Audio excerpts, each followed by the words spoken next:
Welcome to a quick rule vid on how we do skills, or how we make any sort of roll, really, in Immersion RPG, which is what we're using in Infected. Now, basically the idea is getting over 10. So you roll a d10, and you want to add it to a skill or an attribute, and you want to get over 10. You don't just roll one by itself, you roll two, almost all the time, and you roll one with an attribute, for example, awareness, and one with a skill, for example, deduction. And then their successes are added together. I'll show you how it works with a quick roll here of tact plus deception. Now remember, these skills go out of statistics go out of 10. So this guy's pretty good at his tact, at his talking and wheeling and dealing.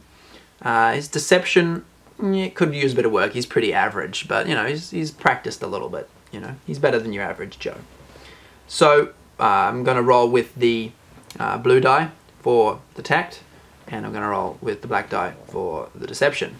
I do recommend splitting your dice and even writing on your character sheet what color is for which type of statistic, because then it's very easy to work out when you roll a couple dice and you go, oh, which one was it again? If you've got two dice that look exactly the same, you go, wow, both green dice say something cool. I don't know which one's for which. So I'm just going to roll quickly. Tact plus deception. The guy's trying to wheedle, persuade, convince somebody, hey man, I'm totally good for a loan. I'll pay you back Thursday when my paycheck comes in, or whatever, right? Oh, no good. No good. That's so bad. So he rolled a 3 for the tact, and that equals 9. So that didn't get over 10. That's nothing. And 4 plus 5 is another 9, so it's a fail. He doesn't sound convincing. He sounded pretty much just like I did just then. So I'll try it again. Oh, look at that. That is perfection. That is a great example of a roll. So the tact got 9 plus 6 is 15, so that's 5 successes. This one was pretty special. It rolled 10.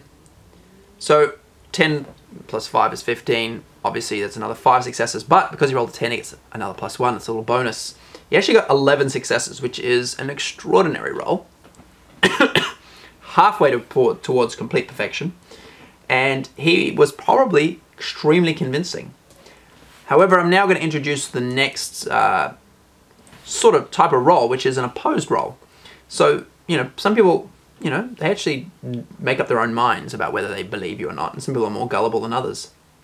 So we can have this when you've got another player or an important character. They get to roll against you to see whether they believe you or not. So in this case, they'd roll awareness to see how aware they are of different things, and deduction to see what they deduce out of the situation. What do they perceive out of it? What, you know, do they sense what your true intent is? Let's just see if this guy can possibly match 11 successes. Not even close. He gets 4. 9 plus 5 is 14, so 4 successes. 2 plus 4, of course, is 6, and that got nothing.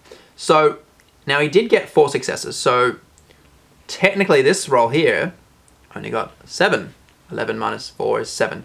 So that would be the revised roll. He got 7 successes. It's pretty good still.